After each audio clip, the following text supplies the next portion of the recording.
In a Wednesday night speech, Russian President Vladimir Putin said that a special military operation would begin in Ukraine.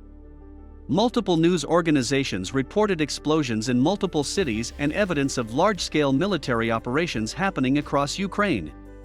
Russia has built up tens of thousands of troops along the Ukrainian border, an act of aggression that could spiral into the largest military conflict on European soil in decades.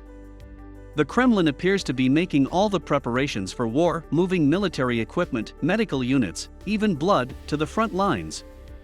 President Joe Biden said this week that Russia had amassed some 150,000 troops near Ukraine.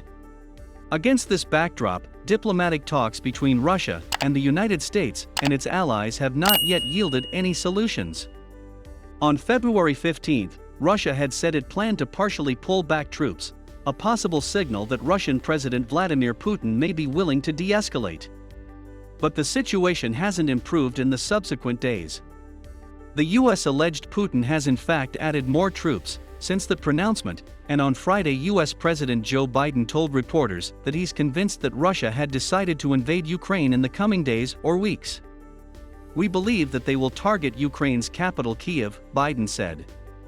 "The conflict is about the future of Ukraine. But Ukraine is also a larger stage for Russia to try to reassert its influence in Europe and the world, and for Putin to cement his legacy. These are no small things for Putin, and he may decide that the only way to achieve them is to launch another incursion into Ukraine, an act that, at its most aggressive, could lead to tens of thousands of civilian deaths, a European refugee crisis, and a response from Western allies that includes tough sanctions affecting the global economy."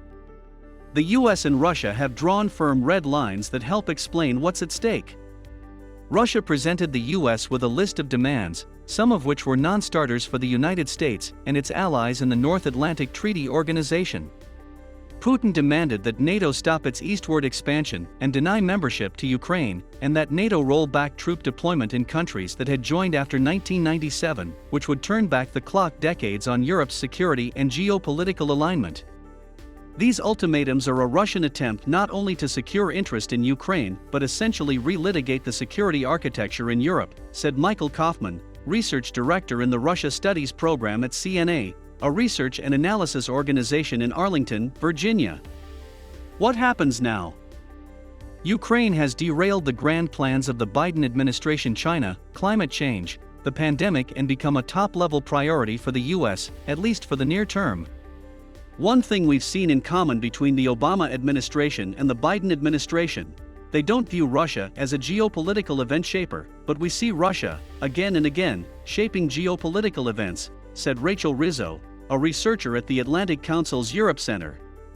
The United States has deployed 3,000 troops to Europe in a show of solidarity for NATO, and will reportedly send another 3,000 to Poland, though the Biden administration has been firm that U.S. soldiers will not fight in Ukraine if war breaks out. The United States, along with other allies including the United Kingdom, have been warning citizens to leave Ukraine immediately. The U.S. shuttered its embassy in Kyiv this week, temporarily moving operations to western Ukraine. The Biden administration, along with its European allies, is trying to come up with an aggressive plan to punish Russia should it invade again. The so-called nuclear options, such as an oil and gas embargo, or cutting Russia off from SWIFT, the electronic messaging service that makes global financial transactions possible, seem unlikely, in part because of the ways it could hurt the global economy. Russia isn't an Iran or North Korea. It is a major economy that does a lot of trade, especially in raw materials and gas and oil. Types of sanctions that hurt your target also hurt the sender. Ultimately, it comes down to the price the populations in the United States and Europe are prepared to pay, said Richard Connolly, a lecturer in political economy at the Center for Russian and East European Studies at the University of Birmingham. Right now, the toughest sanctions the Biden administration is reportedly considering are some level of financial sanctions on Russia's biggest banks, a step the Obama administration didn't take in 2014, and an export ban on advanced technologies. Penalties on Russian oligarchs and others close to the regime are likely also on the table, as are some other forms of targeted sanctions. Nord Stream 2, the completed but not yet open gas pipeline between Germany and Russia, may also be killed if Russia escalates tensions. Putin himself has to decide what he wants. He has two options, said Olga Lautman, a senior fellow at the Center for European Policy Analysis. One is to say, never mind, just kidding, which will show his weakness and shows that he was intimidated by US and Europe standing together, and that creates weakness for him at home and with countries he's attempting to influence. Or he goes full forward with an attack, she said. At this point, we don't know where it's going, but the prospects are very grim.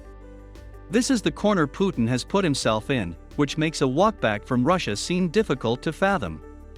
That doesn't mean it can't happen, and it doesn't eliminate the possibility of some sort of diplomatic solution that gives Putin enough cover to declare victory without the West meeting all of his demands. It also doesn't eliminate the possibility that Russia and the US will be stuck in this standoff for months longer, with Ukraine caught in the middle and under sustained threat from Russia.